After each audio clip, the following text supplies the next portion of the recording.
ideas que se comparten. Román Losinski.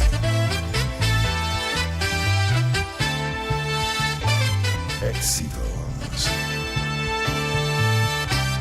Son las 7:39 de la mañana. Mire, estamos ya febrero, 3 de febrero, pero vayamos al 3 de enero, luego de los eventos del 3 de enero y luego de los primeros anuncios en materia petrolera y económica. Los economistas se mueven entre el optimismo y la cautela, a veces los dos de la mano, condicionado por el entorno que el país puede ofrecer.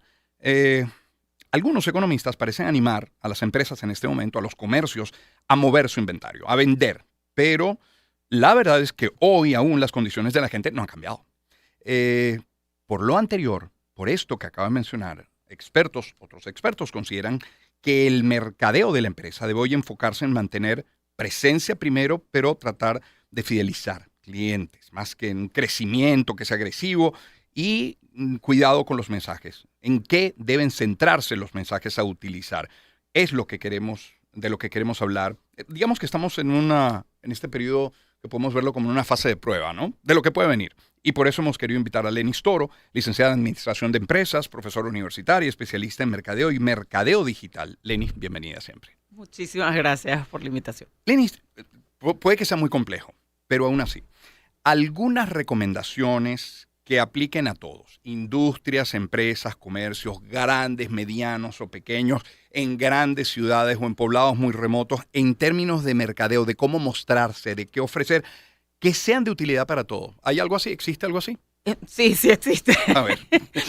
Fíjate, lo primero es entender que el tema del negocio tiene que ver con capas de decisiones. ¿A qué me refiero con capas de decisiones? La primera capa de decisión es una capa completamente estratégica, es decir, donde se sienta el dueño del negocio con su team de liderazgo, sus señores claves, esa gente que es valiosísima porque es pensante, porque tiene ese talento con esas habilidades diferenciadas y comienzas a hacer análisis de entorno y análisis de contexto.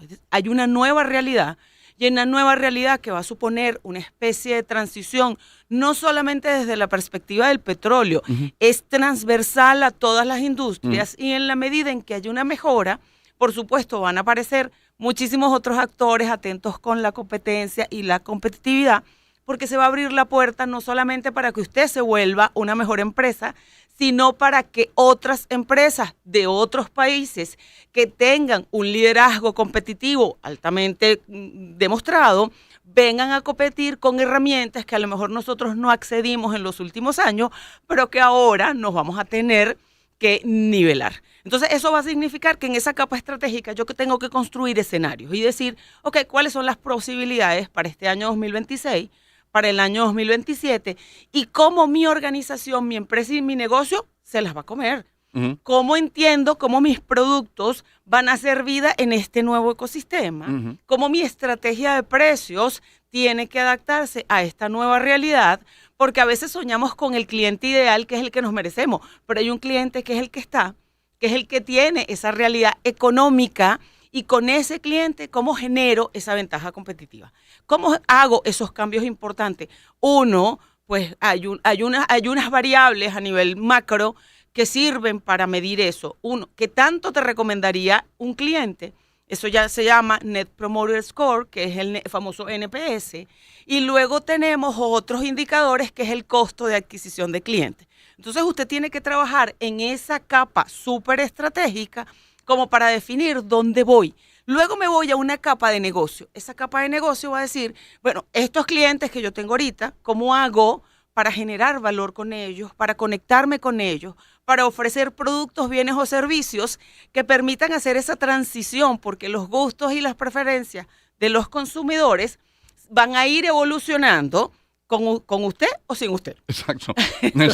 La necesidad está. Tengo su La pila, necesidad está. Y yo hoy por hoy a lo mejor la resuelvo con un apartamentico chiquito, porque estábamos hablando de la industria, de la construcción, o con un carrito chiquitico. Pero cuando la gente evolucione en términos de ingreso, entonces la gente va a comenzar a sofisticarse en su forma de comprar. ¿Está usted preparado para eso? Otro habilitador que es súper importante en esa capa de negocio es la tecnología. Nosotros tenemos que incorporar todas las herramientas tecnológicas y a veces no necesitamos física cuántica. A veces lo que necesitamos es salir al resto del planeta e identificar las mejores prácticas en otras partes del mundo dentro de la industria donde usted pertenece y dice, a ver, ¿cómo lo están haciendo en otros lugares y cómo han mejorado la eficiencia? ¿Cómo han mejorado la productividad? ¿Cómo los datos y la información me permite tomar decisiones muchísimo más estratégicas, muchísimo más consensuadas, muchísimo más preparadas para yo tener esos niveles de competitividad? Y hay una habilidad que es fabulosa, porque usted puede tener toda la tecnología, todo el talento, puede tener todas esas herramientas, puede tener datos hasta para tirar al techo, pero usted tiene que tener la necesidad de escuchar. Y la escucha es fundamental, es escuchar a nuestros consumidores. No siempre lo estamos haciendo tan perfecto, pero escucharlos va a permitir resolver cosas operativas, porque al final el cliente quiere un producto que funcione bien. Sí. Imagínese que usted hace una campaña comunicacional fabulosa porque está lanzando un nuevo restaurante, pero resulta que la comida es fabulosa y el chef hizo una cosa maravillosa, pero a la gente le chocan el carro cuando sale del restaurante. Es decir, la experiencia completa forma parte de la ecuación y la verdad es que es problema de la empresa cuidar todos esos detalles. Entonces hay muchas capas que hay que atender. Una de las aristas que has mencionado, Lenis, es la tecnológica. Me imagino a alguien en un pequeño comercio y dice, mire, yo no sé tecnología y no tengo plata. Hay tecnología para todas las empresas. La verdad es que una de las cosas que lo menciono es como para poder explicar el ejemplo que quiero dar. Sí. Yo he estado estudiando tecnología en los últimos 4 años porque también forma parte de tener la visión de decir, si esto cambia, ¿dónde quepo yo? ¿Qué cosas puedo hacer como para aportar? Yeah. Y la tecnología siempre es una arista importante. La tecnología puede ser porque usted tenga un sistema complejo, robusto, de CRM, o tenga una app con indicadores, datos, notificaciones, que incluya personalización y automatización. Es decir, ese mensaje que te llega solo a ti porque esa marca te escribió y dijo, mira, todo lo que me has comprado y eres mi cliente fabuloso. Pero también podemos tener tecnología simple como el WhatsApp. Te puedes ir a los extremos de la tecnología. El tema es qué haces con ella. La tecnología sola es solo un habilitador, es un recurso, es una herramienta. El tema es cómo lo usamos a profundidad. Entonces, usted puede tener una herramienta de WhatsApp para enviarle información sobre sus listas de precios, sobre sus nuevos productos, sobre alguna promoción que usted pueda tener. Y posiblemente ese WhatsApp, que es el único recurso que puede tener, que es el único recurso que puede pagar, lo que requiere es la devoción por su cliente. El cliente quiere sentirse bien atendido. Y a veces no se necesita más tecnología. Lo que se necesita es tener ese lineamiento estratégico, esa capacidad de conectarnos con la gente que hace posible el negocio, y eso es un tema de actitud. Lenis Toro es nuestra invitada a esta hora de la mañana. Lenis, digamos que comienza a circular el dinero. Aquellas familias que estaban muy justos para la compra de los alimentos que necesitaban podrán de pronto, a lo mejor, ojalá así sea, cubrir con toda su canasta alimentaria primero y luego con las medicinas que faltaban, porque sencillamente el dinero no me alcanzaba. Y una vez cubiertas esas necesidades básicas, bien cubiertas, podría venir algún otro sector y entonces, bueno, requeriré de vestido y de calzado y invertiré en ocio, por ejemplo, en entretenimiento. Maravilloso, eso puede ocurrir en un futuro relativamente corto, mediano plazo, pero hay que prepararse hoy. Entonces, al inicio, en la presentación, hablaba yo de esto de mantener presencia. ¿Eso en qué se traduce? ¿Cómo mantengo la presencia? Fíjate, una de las cosas que nosotros tenemos que dimensionar, hay una pirámide famosísima que tiene muchísimos años, claro, que es la pirámide de Maslow. Es decir, la gente va a satisfacer siempre sus necesidades básicas, que son necesidades básicas primitivas. Yo necesito comer, necesito dormir, necesito descansar. Y en la medida que esas necesidades vayan satisfechas, la gente va a ir escalando. Revise cómo su producto, bien o servicio, encaja dentro de esas pirámides como para que usted pueda ir conectando con el ascenso social. El ascenso social va a ser una realidad básicamente porque los países, cuando tienen muchísimo más dinero, comienzan a invertir en el vivir mejor, y el vivir mejor va a suponer Inicialmente que, bueno, a lo mejor quiera cambiar el carrito porque tengo muchos años con mi carrito. La nevera. Entonces, la nevera o de los electrodomésticos, pero después que yo tengo el bien hacer dentro de mi casa o a lo mejor tengo una casa mejor o tengo, entonces me voy al disfrute o al descanso. La gente va a comenzar a viajar muchísimo más, entonces las agencias de viajes tienen que prepararse para entender que tengo dinero para mis necesidades básicas, pero también voy a tener dinero para ese espacio del entretenimiento y del disfrute, y se va a abrir un espacio importante allí. ¿Y ese mensaje hoy cuál puede ser? Porque, insisto, estamos pintando este país pujante, en crecimiento, en pleno desarrollo. Amén. Ojalá sí sé que cristalice todo lo que los economistas nos han dicho. Pero hoy la realidad no es esa, sigue siendo la de ayer. La de ayer. Entonces, ¿cómo me comunico con ese consumidor que todavía no tiene la capacidad de comprar lo que yo vendo? Tú tienes que comenzar a trabajar lo que se llama el posicionamiento de marca. Ya. Las empresas y hacer tu trabajo estratégico de marca. Las marcas básicamente no son el logo, son aquel negocio o aquella empresa o aquella identidad gráfica en la que tú piensas cuando tienes un problema. Yo quiero comprarme un par de zapatos porque decidí este año hacer ejercicio. ¿Cuáles son esas marcas que te vienen a la mente? Claro. Y quiero ir a comer o tomar alguna bebida con algunas características, una bebida gaseosa, por ejemplo. Uh-huh. ¿Cuáles son esas marcas que vienen a la mente? Ese es el trabajo de posicionamiento de marca. El trabajo de posicionamiento de marca lo puedo activar cuando tengo el dinero para comprarlo o lo puedo convertir en aspiracional. Ya. Porque cuando yo tenga la necesidad, es esta la marca. Para eso se requiere una estrategia de marketing robusta, Uh-huh. donde usted entienda cuáles son esos atributos, cuál es ese valor diferencial, cómo su producto, bien o servicio resuelve los problemas de los consumidores. Olvídese de pensar en usted. El buen marketing tiene que ver con la gente. No tiene que ver con redes sociales, no tiene que ver con la cantidad de publicaciones, no tiene que ver con el influencer. El influencer tiene que coexistir porque los valores del influencer tienen que hacer match con su marca. Si no, esa disonancia, esa falta de coherencia choca con la estrategia. Incluso a veces no tiene ni siquiera que ver con aumento en ventas No, de manera inmediata. no, Es decir, no. la publicidad, el mercado tiene como fin último, efectivamente, vender más productos o Sí. servicios. Pero en el camino construyes marcas, en branding, es decir, son muchos Todo. pasos previos hasta alcanzar aquello. De hecho, existen 5 objetivos estratégicos a nivel de marketing. Vamos en Por favor. modo Sí, sí, académico. sí. Hay uno que es fundamental, que tiene que ver con la venta, que es la transacción de ahorita. Pero hay otros que son aspiracionales y tienen que ver con el largo plazo. El primero es branding, y es que la gente entienda qué es tu marca, qué problemas resuelve, que cuando lo vea, la gente sepa quién eres tú.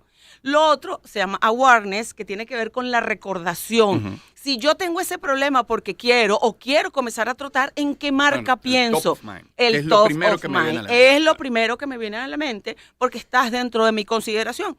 Luego tenemos clientes que buscan, o las empresas, tienes que buscar la fidelidad. ¿Por qué el loyalty es necesario? Porque la fidelidad genera sentido de tribu. Y cuando tú formas parte de la tribu como marca, el consumidor te defiende. Y un consumidor que te defienda siempre es un consumidor que es muchísimo más económico en un 68%, porque tú lo que tienes que hacer es retenerlo, mantenerlo. Y para eso generas estrategias de fidelización que permitan que el cliente siga estando contigo, con innovación, con buenos productos, con escucha, con evolución constante y bueno, haciendo el trabajo de mercado. Claro. Es Lenis Toro quien nos acompaña hoy en el programa. ¿Qué errores debería evitar una empresa al mercadearse en este contexto? Digamos, no sé si ponerle de nombre recuperación parcial, recuperación anunciada, pero ¿qué debo evitar en este momento? Has dicho lo que hay que hacer. ¿Qué es lo que no debemos hacer? Yo creo que no podemos subestimar lo que ha de venir. Okay. Y no adelantarnos al momento histórico. Es decir, una cosa es la realidad de hoy, es que usted necesita vender y usted necesita mantener el negocio mientras prepara la estrategia para esa nueva visión o nueva versión del consumidor. Y eso requiere un hilar fino porque usted va a tener doble trabajo. Eso es como vivir dentro de una casa y usted comienza a remodelar la cocina. O sea, eso va a implicar que su estructura va a estar tensada por una realidad que está soñada, que tiene que resolver el hoy. Hoy tenemos que comer, hoy tenemos que despachar a los muchachitos porque hay que ir al colegio. Mientras usted sueña con esa cocina fabulosa que ha de venir, eso significa tener lo que llaman en el IESA la gerencia, y la policía vaya para el IESA, pues, la gerencia ambidiestra. Ser ambidiestros implica gestionar el hoy, pero tener una claridad rotunda acerca de lo que necesito de cara al futuro, y eso implica tener talento, contratar a la gente correcta o buscar a las asesorías correctas o tomar esas decisiones desde el punto de vista de la marca, de la estrategia de precio, de las comunicaciones, invertir en publicidad. Invertir en publicidad va a formar parte de la ecuación, porque la única forma de que usted genere top of mind es que usted le viva recordando a su cliente que usted está allí. Y el recuerdo no solamente tiene que ver con comunicaciones, tiene que ver con la prestación de un servicio impecable. No se olvide de escuchar. Escuchar es fabuloso porque la escucha te permite hacer investigación de mercado sin pagar por ella. Cuando las empresas silencian las redes sociales porque le están diciendo cosas que no les gustaría escuchar, yo la invitación que le hago es active y entienda qué es lo que está sucediendo con una humildad profunda. No significa que usted sea empresario y no tenga cosas en las cuales mejorar. Claro. Hacer reflexión y hacer recap mientras estamos en ese proceso de transición, en ese proceso de cambio, manejando esos timing, manejar ese timing de cuando hago una cosa y me switcheo por la otra, es lo más difícil que van a tener los empresarios. Porque si me adelanto mucho, posiblemente entro en una estructura de gastos que a lo mejor no se corresponde, o si me retraso mucho, los competidores posiblemente me van a pasar por encima. Y de hecho en esos vacíos está el margen de crecimiento. Y en mis errores la posibilidad de hacerlo bien. Así es. Claro. Y eso tiene que ver con el liderazgo. Aquí hay una cosa muy fundamental. O sea, podemos tener los recursos que sean necesarios. No se trata de dinero. Se trata de administración de esos recursos que pueden ser escasos. Y eso tiene que ver con el liderazgo. Esa gente capaz de tomar las decisiones correctas en el momento correcto, en el entorno que hay. Y eso es para comercio, para empresas, para industria, para países. Para países. Lenis, gracias por acompañarnos esta mañana. Siempre es un placer. Lenis Toro, licenciada en Administración de Empresas, profesora universitaria, especialista en mercadeo y mercadeo digital. Hablaba Lenis de ser ambidiestro, ¿no? Pero yo le invito a que en este momento meta la mano en el bolsillo. Lo que no le voy a invitar es a que la saque. Pero meta la mano, como dice Alanis Morissette. Encuentro de generaciones. Éxitos. Caracas, Valencia, Maracay, Puerto La Cruz, Puerto Ordaz, Barquisimeto, El Vigía, Mérida, Táchira, Margarita, Maracaibo, Maturín. Guarenas, Guatire. Éxitos. Sonidos en primera fila.